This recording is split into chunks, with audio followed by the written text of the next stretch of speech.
اعوذ باللہ من الشیطان الرجیم، بسم اللہ الرحمن الرحیم۔ روزنامہ الفضل انٹرنیشنل، بدھ 20 مارچ سن 2024۔ رمضان المبارک کی اہمیت و برکات، حصہ سوم، آخری، فہمیدہ بٹ، جرمنی۔ نفس امارہ کے تزکیہ و اصلاح کے لیے اللہ تعالیٰ نے روزہ فرض فرمایا تاکہ مومن تقوی کے بلند اور عرفہ مقام کو حاصل کر سکیں۔ انسان حیوانات اور درندوں کی صفت سے نکل کر فرشتہ خصلت بن جائے۔ حضرت مسیح موعود علیہ السلام فرماتے ہیں، شہر رمضان الذی انزل فیہ القرآن، البقرہ آیت 186 سے ماہ رمضان کی عظمت معلوم ہوتی ہے۔ صوفیاء نے لکھا ہے کہ یہ ماہ تنویر قلب کے لیے عمدہ مہینہ ہے۔ کثرت سے اس میں مکاشفات ہوتے ہیں۔ صلاۃ تزکیہ نفس کرتی ہے اور صوم تجلی قلب کرتا ہے۔ تزکیہ نفس سے مراد یہ ہے کہ نفس امارہ کی شہوات سے بودھ حاصل ہو جائے، اور تجلی قلب سے مراد یہ ہے کہ کشف کا دروازہ اس پر کھلے کہ خدا کو دیکھ لے۔ ملفوظات جلد 4، صفحہ 256 257، ایڈیشن 1984۔ رمضان کے مہینے میں بعض لوگ بیماری، سفر یا ضعیفی کے باعث روزے نہیں رکھ سکتے، تو ان کو بعد میں روزوں کی گنتی کو پورا کر لینا چاہیے۔ بعض ایسے بھی لوگ ہوتے ہیں جن کو کوئی ایسی بیماری لاحق ہوتی ہے کہ جس بنا پر وہ روزہ رکھ ہی نہیں سکتے، تو ایسی صورت میں ان کو فدیہ دینا چاہیے۔ ایسے لوگوں کے لیے حضرت خلیفۃ المسیح الرابع رحمہ اللہ فرماتے ہیں، روزے سے محرومی کے نتیجے میں اگر درد دل ہو تو ایک بہت ہی اعلیٰ نشان ہے اس بات کا کہ واقعتاً تمہاری روزوں سے محرومی تمہیں ثواب سے محروم نہیں رکھے گی، بلکہ حضرت مسیح موعود علیہ السلام فرماتے ہیں کہ بعض دفعہ ایسے درد دل والے کو عام روزہ رکھنے والے کے ثواب سے بھی زیادہ ثواب ملتا ہے، جبکہ ہیلہ جو انسان تعویلوں پر تکیہ کرتے ہیں، لیکن خدا تعالیٰ کے نزدیک یہ تکیہ کوئی شے نہیں۔ جو شخص کے روزے سے محروم رہتا ہے مگر اس کے دل میں نیت درد دل سے تھی کہ کاش میں تندرست ہوتا اور روزہ رکھتا، اور اس کا دل اس بات کے لیے گریاں ہے، تو فرشتے اس کے لیے روزہ رکھیں گے، بشرطے کہ وہ بہانہ جو نہ ہو، تو خدا تعالیٰ اسے ہرگز ثواب سے محروم نہیں رکھے گا۔ خطبہ جمعہ فرمودہ 26 جنوری 1996۔ رمضان کے مہینے کو کس قدر دوسرے مہینوں پر فوقیت حاصل ہے بیان کرتے ہوئے حضرت خلیفۃ المسیح الخامس ایدہ اللہ تعالی بنصرہ العزیز فرماتے ہیں، حضرت صلی اللہ علیہ وسلم نے ایک رمضان سے دوسرے رمضان کے درمیان ہونے والے گناہوں کی معافی کے بارے میں فرمایا کہ اللہ تعالیٰ ایک رمضان سے دوسرے رمضان تک ہونے والے چھوٹے گناہوں کو بھی معاف فرما دیتا ہے، لیکن یہ واضح ہونا چاہیے کہ حضرت صلی اللہ علیہ وسلم نے گناہوں سے معافی کے جو ذرائع بتائے ہیں وہ آپ ایک ترتیب سے بیان فرما رہے ہیں۔ پہلے نماز، پھر جمعہ، پھر رمضان۔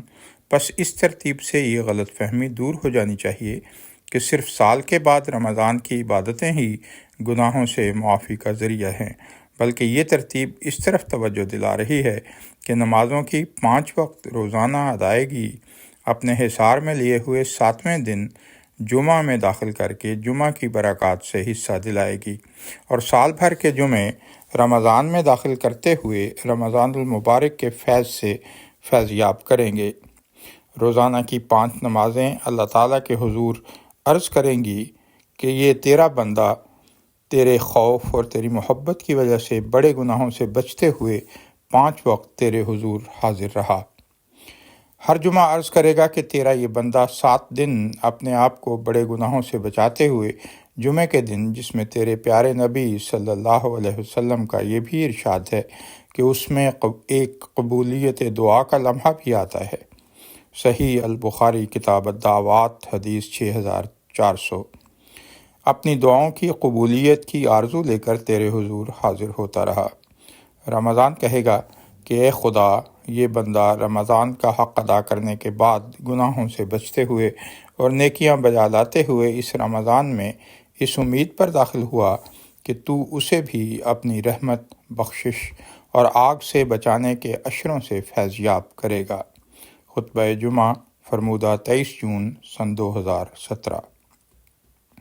یوں تو رمضان کا پورا مہینہ ہی دیگر مہینوں سے ممتاز اور خصوصی مقام و اہمیت کا حامل ہے، لیکن آخری 10 دن کے فضائل باقی 2 اشروں سے زیادہ اور ممتاز ہیں۔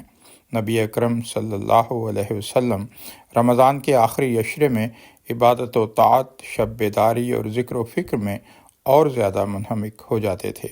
احادیث میں ذکر ہے، ام المومنین حضرت عائشہ رضی اللہ تعالی عنہا فرماتی ہیں کہ نبی اکرم صلی اللہ علیہ وسلم رمضان کے آخری عشرے میں اعتکاف بیٹھتے تھے، یہاں تک کہ اللہ تعالیٰ نے آپ کو وفات دے دی، پھر آپ کے بعد آپ کی ازواج معتکف ہوتی تھیں۔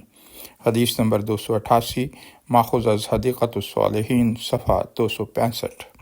ایک اور جگہ حدیث شریف میں ملتا ہے کہ حضرت ابو ہریرہ رضی اللہ تعالیٰ عنہ سے مروی ہے کہ نبی اکرم صلی اللہ علیہ وسلم ہر سال رمضان شریف میں 10 دنوں کا اعتکاف فرماتے تھے، اور جس سال آپ کا انتقال ہوا اس سال آپ نے 20 دنوں کا اعتکاف فرمایا۔ بخاری حدیث 1903۔ لیلۃ القدر کا مطلب ہے قدر اور تعظیم والی رات، یعنی اپنی فضیلتوں اور خصوصیات کی بنا پر یہ قدر والی رات ہے، یا پھر یہ معنی ہے کہ جو بھی اس رات میں بیدار ہو کر عبادت کرے گا وہ قدر و شان والا ہوگا۔ تو اللہ تعالیٰ نے اس رات کی جلالت و منزلت اور مقام و مرتبہ کی بنا پر اس کا نام لیلۃ القدر رکھا۔ حضرت عائشہ رضی اللہ عنہا بیان کرتی ہیں کہ رسول اکرم صلی اللہ علیہ وسلم نے فرمایا، شب قدر کو رمضان کے آخری عشرہ کی طاق راتوں میں تلاش کرو۔ صحیح بخاری حدیث 1878۔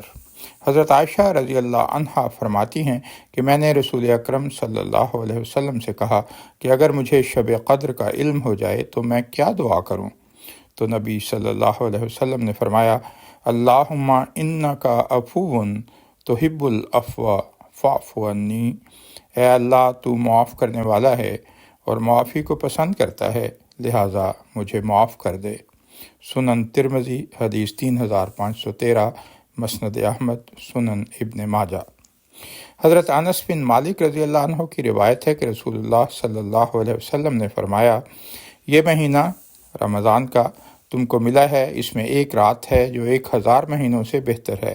جو اس سے محروم رہا گویا وہ تمام خیر سے محروم رہا، اور اس کی خیر و برکت سے کوئی محروم ہی بے بہرہ رہ سکتا ہے۔ سنن ابن ماجہ حدیث 1634، معجم الکبیر للطبرانی حدیث 1500۔ حضرت خلیفۃ المسیح الخامس ایدہ اللہ تعالیٰ بنصر العزیز فرماتے ہیں، پس اے مسیح محمدی کے غلاموں، آپ کے درخت وجود کی سرسبز شاخوں، اے وہ لوگوں جن کو اللہ تعالیٰ نے رشد و ہدایت کے راستے دکھائے ہیں، اے وہ لوگوں جو اس وقت دنیا کے کئی ممالک میں قوم کے ظلم کی وجہ سے مظلومیت کے دن گزار رہے ہو، اور مظلوم کی دعائیں بھی اللہ تعالیٰ فرماتا ہے میں بہت سنتا ہوں، تمہیں خدا تعالیٰ نے موقع دیا ہے کہ اس رمضان کو اللہ تعالیٰ کے لیے خالص ہوتے ہوئے اور ان تمام باتوں کا حوالہ دیتے ہوئے اللہ تعالیٰ کے حضور دعاؤں میں گزار دو۔